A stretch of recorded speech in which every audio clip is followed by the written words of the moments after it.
This is the Gen Y Leaders Podcast.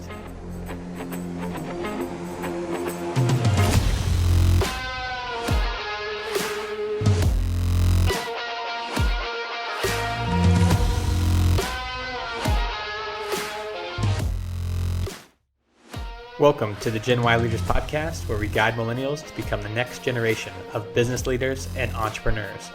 I'm your host, Eric Huey, and multiple times a month we bring you interviews from high-performing millennials who are challenging perceptions and changing expectations of our generation.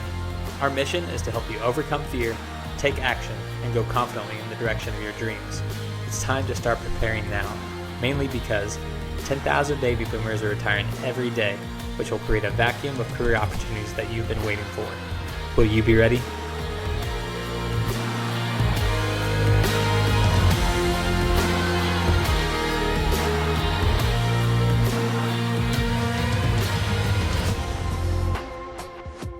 Hey guys, it's Eric. Welcome back to another episode. As most listeners know, I started the podcast because I think there's a large misunderstanding of how many opportunities there will be for millennials as baby boomers phase out and retire in the next 10 to 15 years. This goes for within the corporation, but also in entrepreneurship. Now, if you choose the latter, the path of entrepreneurship, please know that you don't have to go it alone. Yes, you can of course start a business from scratch, and there's a lot of pride to be had in that, but you can also take on less risk while also accelerating your learning curve by joining into a partnership from day one. That's exactly what we'll be talking about on today's episode. We interview Grant Russell, who is a principal at Norton and Schmidt Consulting Engineers, as well as a partner at Red Rock Capital. Grant tells us exactly why he joined into a business as a partner rather than trying to start a business on his own. And he also discusses his experience as well as the advantages of pursuing a partnership rather than starting a business from scratch. Here's my interview with Grant Russell. Who are you and what do you do? Let us know. I am Grant Russell. I'm a professional engineer, and I also have residential and commercial real estate. I got into engineering just because I was good at math and played with a lot of Legos as a kid, and my mom said I was going to go to engineering school, and among other reasons, she was right. So I started out as a structural engineer at a couple power plant design firms. Had an opportunity after about 3 years to start a structural engineering design group at a company in Kansas City, and I knew I was not ready for the job, but I would not want to look back and say I missed an opportunity because I was too scared. So I negotiated a deal that I would bring on my consultant as a consultant that I had for my first firm. I would be able to bring him on as a consultant to my second firm, and that I could use him as much as I needed, no questions asked. That mostly went through, with the exceptions of sometimes I was told I was billing too much to my consultant. But through that... That's just delegating, right? Yeah. I knew that I was, 4 years in making large structural decisions on power plants. Wow. And power plant design was terrifying, and I wanted somebody to check my work. Sure. That's deep. That's deep waters. It was fun, but it was big stuff. And so after a couple of years at this firm, it was a startup. I knew that it wasn't a good work environment. It wasn't emotionally healthy. Did not see a large growth path, and I wanted to do engineering, business development, and project management. And within the engineering roles, typically you are slated for one role. You're either really good at engineering, you're really good at business development, which most engineers are not. Yeah.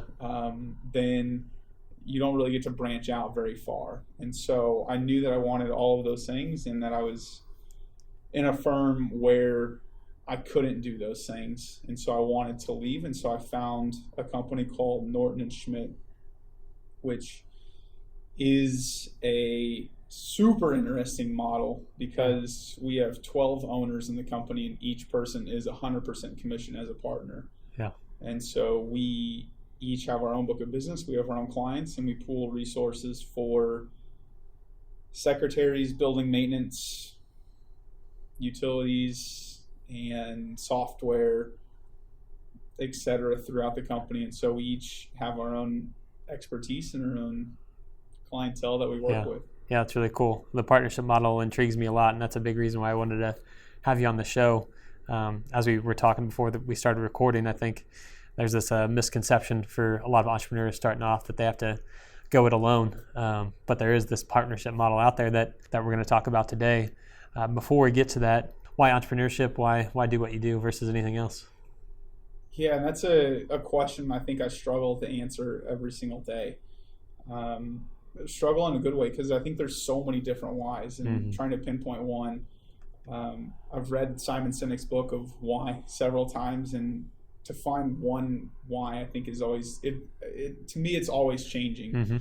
But I love engineering. I love helping people. I love connecting people. The real estate is a fun challenge that just doesn't seem to be able to get mastered very easily, very well.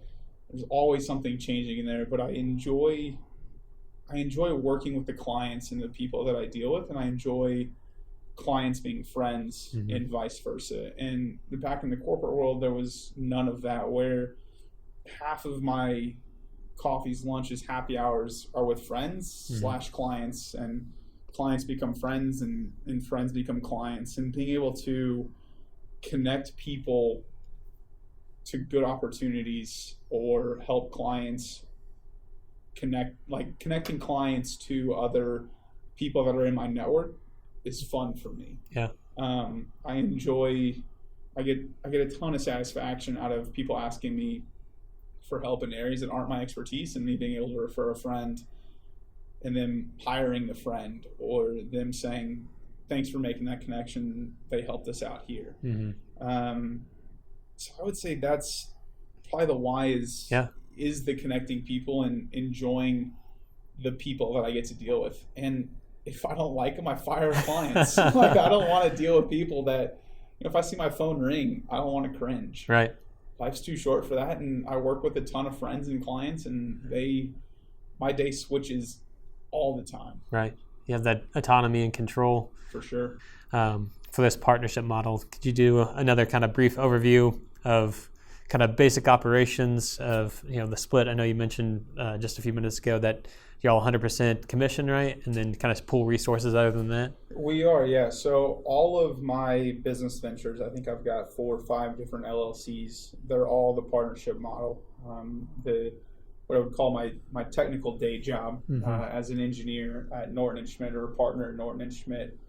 There's 12 other partners, 11 other partners, and we each have a base amount of money that we have to pay in, a fixed income that we have to pay in, and then we have a variable cost. So the more that you make, the more that you keep, which is such an interesting model, especially in engineering. We operate a lot like a law firm in a way, where they each have their own book of business, they have their own clients, their own specialties.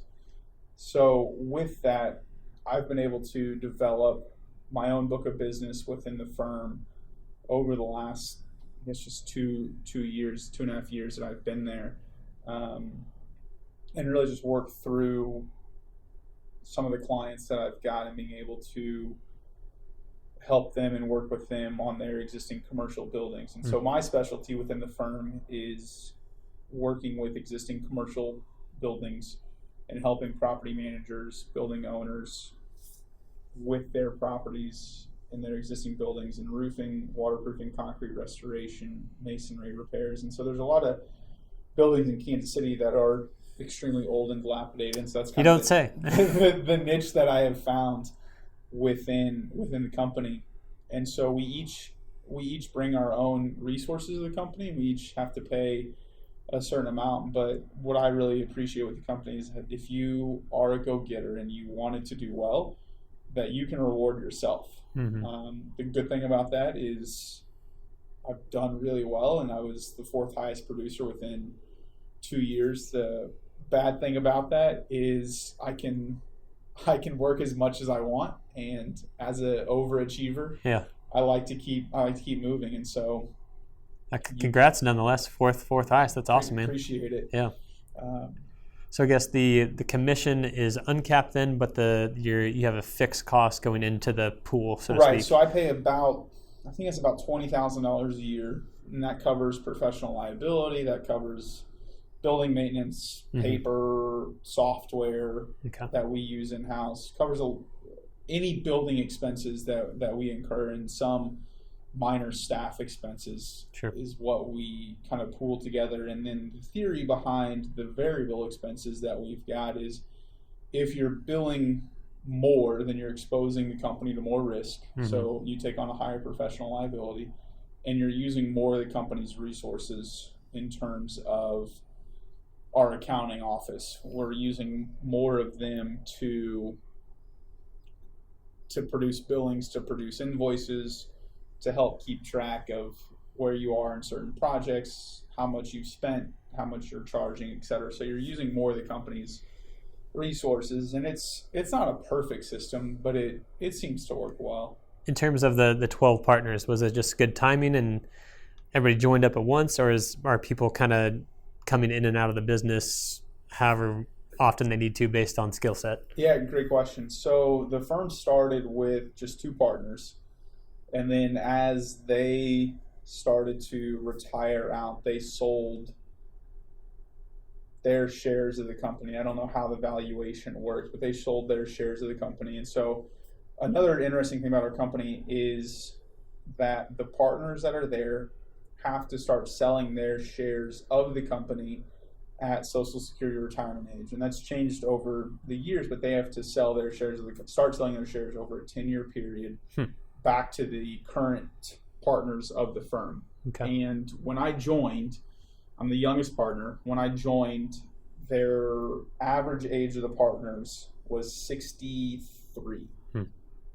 And within the next 5 years, all of those partners are going to have to start selling their shares to whoever's in the company, and that's going to be based upon how big your book of business is how much you buy of the company.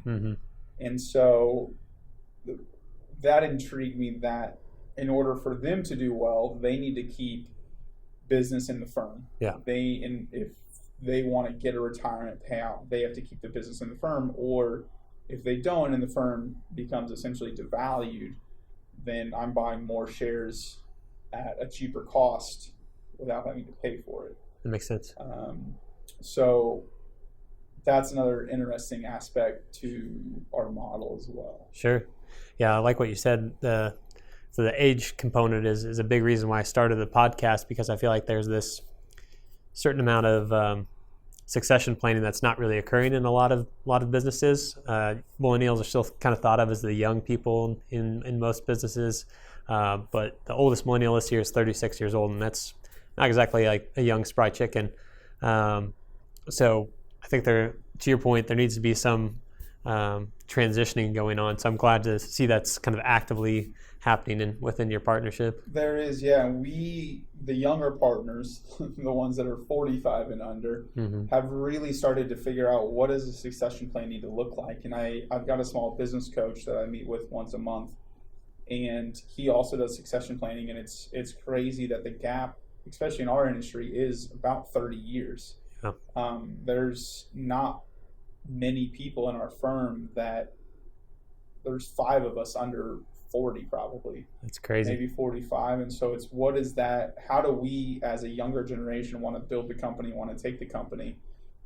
Because there's such a gap there. Yeah. And we've got maybe $2 million of revenue that might walk out the door in the next 5 years. So for us, what does it look like to try and put something in place to keep that revenue in-house and keep those clients happy? And what does it look like to set up a retainage fund almost for the partners that go through the transition process? Because we don't want them to just leave empty-handed. Sure. But we also want to keep that book of business in-house and those relationships that they've developed. And so most of our partners that have been at the firm, I would say the older generation, have been there for 30 years. They haven't been anywhere else, so they've got great relationships. So we're looking at, what does it look like to really keep those relationships going? And they're also going through the same difficulties. They are probably 60-year-old architects, 60-year-old contractors, who's their young blood in the office that hopefully they're bringing to meetings so we can continue that trajectory. Mm-hmm. So in terms of planning, as this 12 number kind of fluctuates as far as owners, and some people retire out or whatever, and new people come in, when a new person gets hired on, is that going to be like a vote within the remaining people of the company? How does that work as far as getting kind of the equal staff? Yeah, so the new partners come on as an associate partner. They come on at zero salary. So none of the partners have any salary nor associate partners. Mm-hmm. The associate partners pay 30% of their billings or their income to the firm. And the hope there is that as that time comes that they're not going to have to pay $30,000 out of pocket each year. So a side note of that, I start $30,000 in the hole each year and then build out. Whereas an associate partner, you're starting at zero and you're incrementally paying in kind of at each paycheck. Gotcha. So as new partners roll in, they start off as an associate partner, and our goal is through that almost a year wait period is to see, can you build a book of business? Can you be competent in engineering? Can you really sustain for yourself and pay for yourself as an engineer and as a partner and be able to cover your expenses? And are you a good fit for our firm? Mm-hmm. And then it takes a 75% vote in order to become a partner. And another interesting thing about our firm is no matter the percentage of the company that you own, you have one vote. Mm-hmm. And so there's a guy in the office that maybe owns 30% of the company, but he still has one vote, which is the same as the lowest producing partner on any topic. Mm-hmm. So that's another kind of divesting of the stock market application. Okay, that makes sense. Grant, do you feel like you could have been equally as successful had you gone out on your own as a solo entrepreneur? I don't. Yeah. I don't. Joining on at Norton and Schmidt, it's certainly a small boutique consulting engineering firm. If you've heard of us, we've got a great reputation in some of the random markets. If you've had your house reviewed by a structural engineer, it's probably been by us. If you've had a building collapse, we probably got involved in litigation. We get involved in everything from small residential home purchases and home transactions to home remodels and designs through large litigation. And we'll go in and do engineering forensics for all types of applications, where if you've got a brand new building and it's leaking, crappy roof, building collapse, car runs into a building, we get into all of that. We get into new designs for Chipotle's, Quick Trips, Casey's General Stores. Yeah. We've got guys that do due diligence on new construction for $100 million projects, and they're looking out for, they work for REITs, they work for life insurance companies, they work for small banks. So we've got such a wide niche and a wide opportunity zone that our name has a lot of reputation if we're in that market where a lot of people haven't heard of us. They may not just have come across us at that point in time. Right. But with that is through the network that's already there, they've got a lot of contacts, and there was more when I was hired on, or when I joined, there was more work than what could be accomplished in the office. And so rather than turning away work, they wanted to try and bring people on. So I was lucky enough to be given work probably for the first 6 months, year, and occasionally I'll still get a couple projects, but I've been pretty self-sufficient for the last year and a half. And so had I started on my own, I don't think I would have been able to be as successful. Mm-hmm. I think I would have eventually figured it out, but the quick rise I don't think would have happened. Right. Through just starting my own. I wouldn't have known how to do professional liability. I wouldn't have known how to, or what business model I went. So my background was power plant design, and I only knew heavy concrete, heavy steel. Mm-hmm. When I joined Norton and Schmidt, I wanted to learn residential. I wanted to learn small commercial. I wanted to learn how to understand existing commercial structures in old buildings in downtown Kansas City, parking garages. I wanted to look at commercial building inspections and do due diligence for real estate transactions. And so there was a ton of knowledge in the firm that I could go understand. And through being able to experience all of those opportunities, I learned I really didn't want to do residential engineering. I really didn't want to do some of the commercial new design properties. I really enjoyed working with complex structure failures or real estate transactions and working with banks and reading through contracts from an engineering standpoint. And had I started on my own, I probably would have just tried to pick maybe commercial engineering or something to that effect and been competing in a really competitive market. Very focused and super focused. And I wouldn't have known how to look at a building that's been in downtown Kansas City since pre-1900s. I wouldn't have been able to know how to analyze it. I wouldn't have known how to do parking garage restoration or concrete restoration. So there's so many opportunities that I would have missed out on that the partnership model gave me a ton of experience and people that were great mentors. Yeah. Sounds like it helped you cast a wide net from the get-go, as you were saying, versus just kind of picking your niche within the industry to focus on and build out and build your brand, so to speak. In the partnership model kind of give you lines in the water, to use an fishing analogy. But not only that, within those industries, having like expertise or experts around you within the firm helped your knowledge kind of exponentially grow faster than you would on your own too. Right. I was learning from people that have been experts in their field for 30 years. And so I was working with one of my partners who's done construction litigation and has done depositions in courtroom expert witness testimony for 30 years. Then a different partner that's done parking garage restoration for 30 years. And so there's all this knowledge in the firm that I wouldn't have had at my disposal. I wouldn't have been able to shadow some of these great guys in the industry had I not joined on at a partnership and tried to do it on my own. Right. That's great. Thanks again. To kind of wrap this up here, for anyone who's interested in starting a partnership model through entrepreneurship, what advice would you give them? I think the partnership it's a great way to learn. On the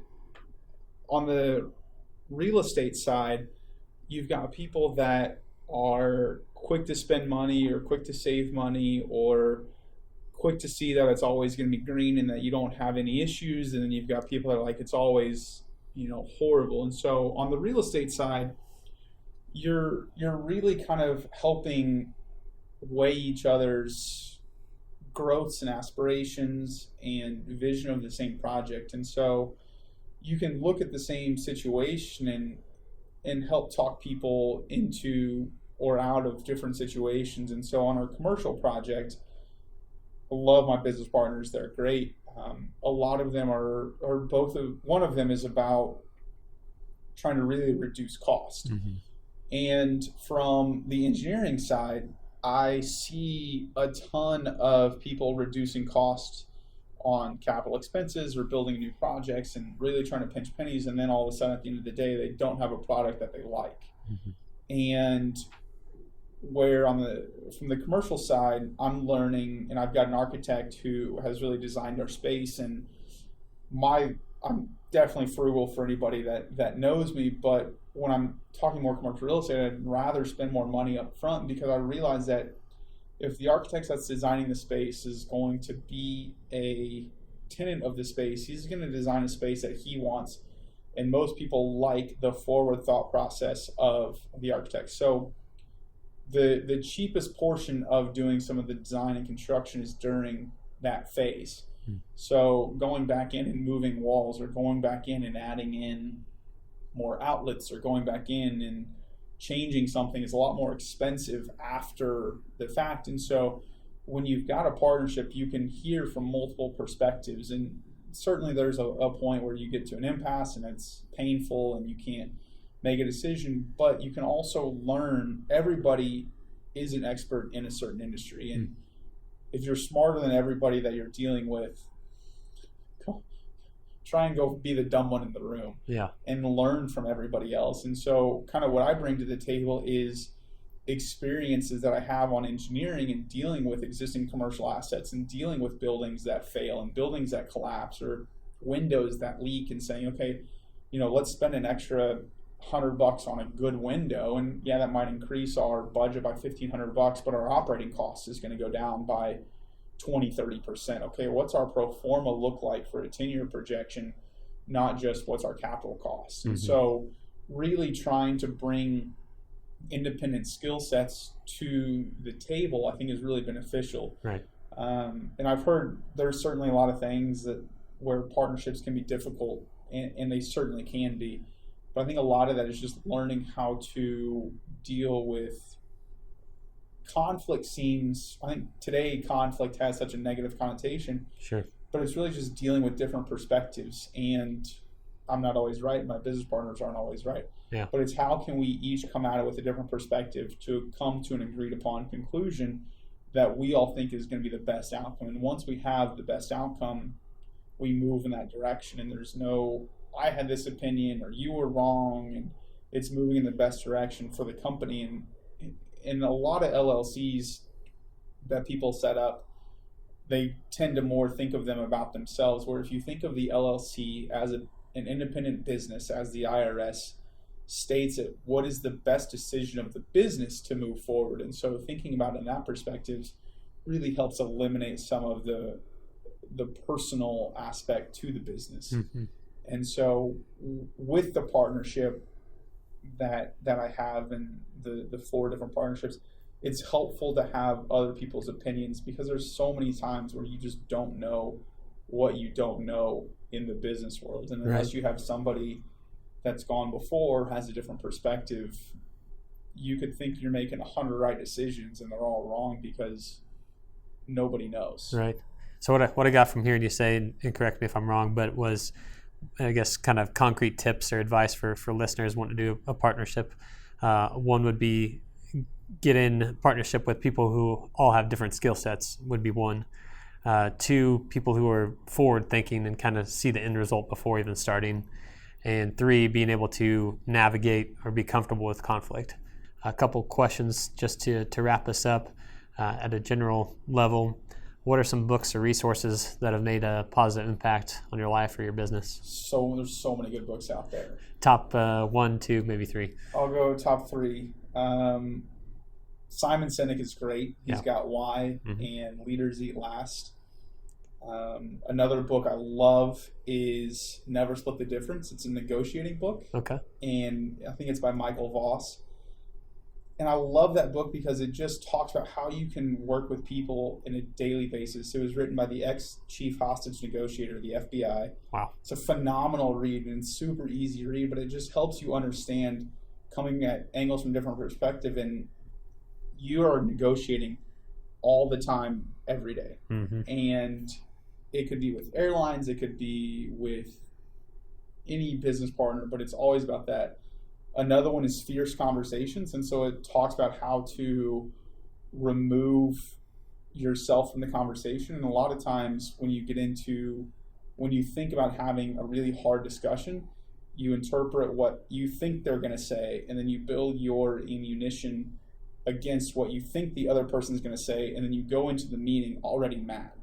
And so his premise my big takeaway from that book was have an understanding of what you're going to do in the meeting, but if you're going to be mad, you have the rest of your life to be mad. You don't need to start early and learn. And most of the time, the horrible meetings that you're expecting or the horrible boss conversations that you're going to happen never happen. They only happen in your head. And the last book that I'll mention, I haven't finished it. I just started it, but my wife read it for work, was called Give and Take. Okay. And it describes the world as 3 different types of people. You've got givers, takers, and matchers. And the synopsis that you'll get in the first portion of the book, so I'm not giving it away, is that givers and takers are in the top 10% of successful people in the world. And it's how do you give of your resources, talent, networks in a positive way to help everybody succeed. Where can people best get a hold of you if they want business or personal advice? My LinkedIn is probably the easiest. I get notifications and emails through that all the time. So that's the easiest one. I think it's got all my contact information. Yeah, I think it does. I had it pulled up here, actually. Just R. Grant Russell, Yes. PEMSCE. Search for it on LinkedIn, folks, and connect with Grant if you have questions. Grant, thanks for joining us. Really appreciate your time and insights. Absolutely appreciate it. It's been fun. That wraps up today's episode. We hope to have brought you some valuable key takeaways. Most importantly, whatever you learned, take action on it. Apply it to your life. Apply it to your career.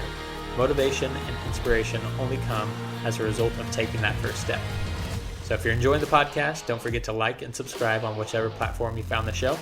You can also follow us on all the major social media platforms or contact us directly at genwhyleaders@gmail.com. That's GENWHY leaders@gmail.com. Until next time, I'm Eric Huey, and thanks for listening to the Gen Y Leaders Podcast.